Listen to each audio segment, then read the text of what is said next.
اب کفار کیا کہتے تھے؟ لولا یکلمنا اللہ، اللہ ہم سے باتیں کیوں نہیں کرتا؟ ایک بندے کا انتخاب کر کے باتیں اسی سے کرتا ہے، وہی اسی کو دیتا ہے، اللہ ہم سے باتیں کیوں نہیں کرتا؟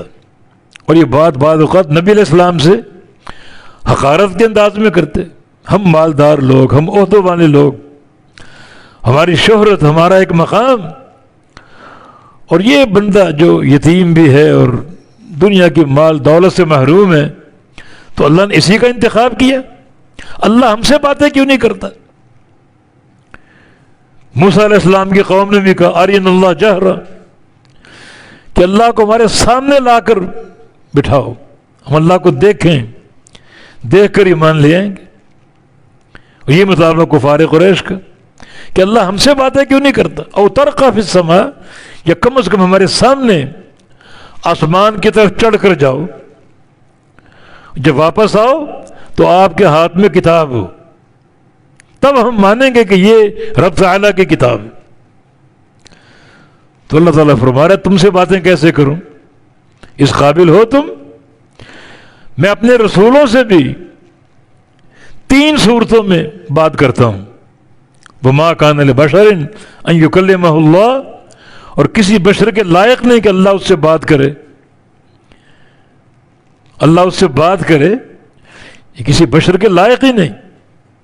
اللہ نے موسیٰ علیہ السلام سے بات کی، موسیٰ کلیم اللہ، ان سے اللہ نے بات کی، باقی کوئی انسان اس قابل نہیں ہے کہ اللہ اس سے بات کرے۔ معراج کے موقع پر رسول اللہ سے بات کی، تو اللہ کی بات کرنے کی 3 صورتیں، الا وحیًا، وحی کے ذریعے، یا وحی سے مراد اللہ تعالیٰ کسی بندے کے دل میں کوئی چیز ڈال دے، خواہ وہ خواب میں ڈالے خواہ بیداری میں۔ نبی ہے تو نبی کی بیداری بھی حجت ہے، خواب بھی حجت ہے۔ اللہ تعالیٰ کا پیغام پہنچانے کا ایک طریقہ کہ دل میں بات ڈال دے، نیند میں ڈال دے یا بیداری میں ڈال دے، او من وراء حجاب، یا پردے کے پیچھے سے اللہ تعالیٰ کلام فرمائے، او من وراء حجاب، او یرسل رسولا، یا اپنا رسول بھیج دے، فرشتہ بھیج دے، اور فرشتے کے ذریعے پیغام پہنچا دے۔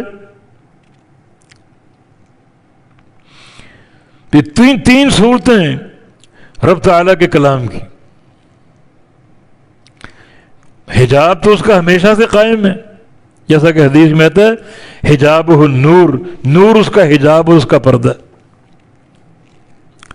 لو کشفہ لأحرق سبحات وجہی من انتہا الیہ بصر، اگر اللہ تعالیٰ اس حجاب کو ہٹا دے تو جو اس کے چہرے کا نور ہے وہ ہر اس شے کو جلا کے بھسم کر دے جس جس شے پر اللہ کی نظر پہنچتی، اور نظر تو ہر جگہ پہنچتی، مانا پوری کائنات جل کے راکھ بن جائے اگر پردہ ہٹا دے۔ تو پردے کے پیچھے سے بات کرتا ہے یا اپنا رسول، اپنا فرشتہ بھیج کے بات کرتا ہے۔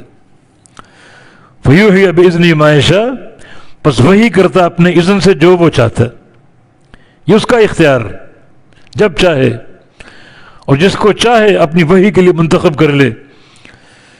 انہ علی حکیم، بے شک وہ علی ہے بلند اور حکمت والا ہے، کمال حکمت والا، بے حد بلند بھی ہے اور بے حد حکمت والا بھی ہے۔